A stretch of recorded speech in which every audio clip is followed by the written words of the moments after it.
Hi guys, আপনারা কেমন আছেন? আজকে আমি আপনাদের নতুন একটি রেসিপি দেখাবো। যে রেসিপি হচ্ছে মুড়ি ভাজা।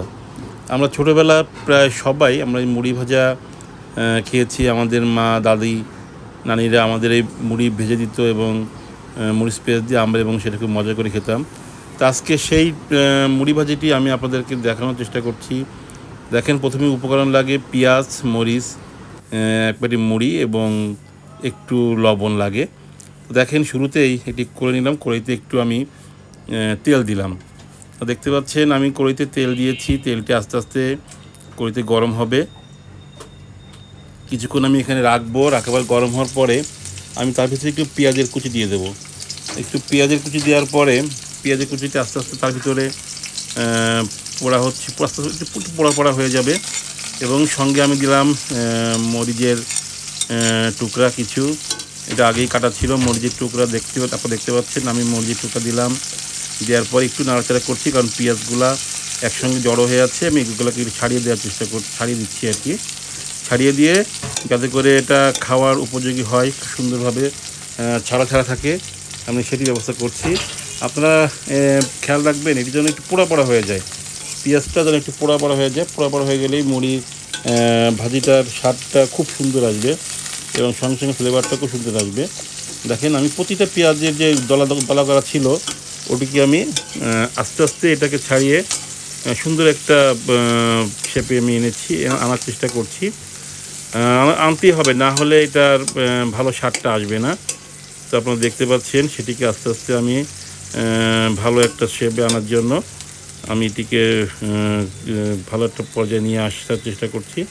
তারপর দেখতে পাচ্ছেন জাল হচ্ছে এবং পেঁয়াজগুলো আস্তে আস্তে পোড়া ভাব আসছে।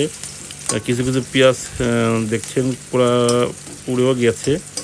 তো সবগুলোই পুড়ে কিছু একটু কালো হলেই দেখবেন এটা স্বাদ ফ্লেভারটা খুব সুন্দর আসবে। তাহলে আমরা এখানে কি দিলাম? তেল দিলাম, পেঁয়াজ কুচি দিলাম এবং কাঁচামরিচের টুকরা দিলাম। কাঁচামরিচটা আপনারা প্রয়োজন মতো দেবেন। অনেকে খুব ঝাল পছন্দ করে, তারা একটু বেশি দেবেন, আর যারা তেমন পছন্দ করে না তারা একটু কম দিবেন। কারণ এটা মুখের রুচির বিষয়, কারণ এটা আপনি নিজেই ঘরে বসে করছেন, এটা ঘরোয়া একটি রেসিপি। তো সেই জন্য এটা আপনার মুখের স্বাদ অনুযায়ী আপনি এটা দিবেন। তারপর দেখেন কিছু পেঁয়াজ কিন্তু পুড়ে পোড়া হয়ে গেছে। বেশ এটা খাবার উপযোগী, মানে মুড়ি মিশানোর উপযোগী এটাকে করা হচ্ছে আস্তে আস্তে, দেখতে পাচ্ছেন। এবং আমি ভিতরে কিছু মুড়ি দিয়ে দিলাম, যেটা মূল উপাদান মুড়ি, এবং এর সঙ্গে লবণ কিছু দিলাম। তো মুড়ি এবং লবণ দেওয়ার পরে দেখছেন এটাকে আমরা আস্তে আস্তে নাড়ছি। তো এটা প্রয়োজনে আপনারা যেভাবে যেভাবে পছন্দ করেন, কেউ আছে খুব কড়া ভাজা পছন্দ করেন, তারা একটু বেশি করে ভাজবেন। আবার কেউ আছে একটু হালকা একটু কম ভাজা পছন্দ করেন, তারা ঠিক সেরকমভাবে এটাকে ভাজবেন। তো দেখেন আমি প্রয়োজন মতো এটাকে ভেজে ভাজছি এবং যাতে করে প্রয়োজন হয়। দেখেন এবার হয়ে গেছে, এটি বেশ সুন্দর কড়া ভাজা হয়ে গেছে এবং এটাকে আমি এখন একটি বাটিতে তুলব। তো দেখতে পাচ্ছেন আপনারা মুড়ি ভাজাটি খুব সুন্দর করে পেঁয়াজগুলো সুন্দর পোড়া হয়ে গেছে। আপনারা দেখতে পাচ্ছেন, যাতে খাওয়ার জন্য খুব উপযোগী এবং সুন্দর একটা ফ্লেভার এসেছে। দেখতেও খুব সুন্দর লাগছে এবং এটি কিন্তু এখন পরিবেশন করার জন্য একেবারে পারফেক্ট একটি মুড়ি ভাজা হয়ে গেছে।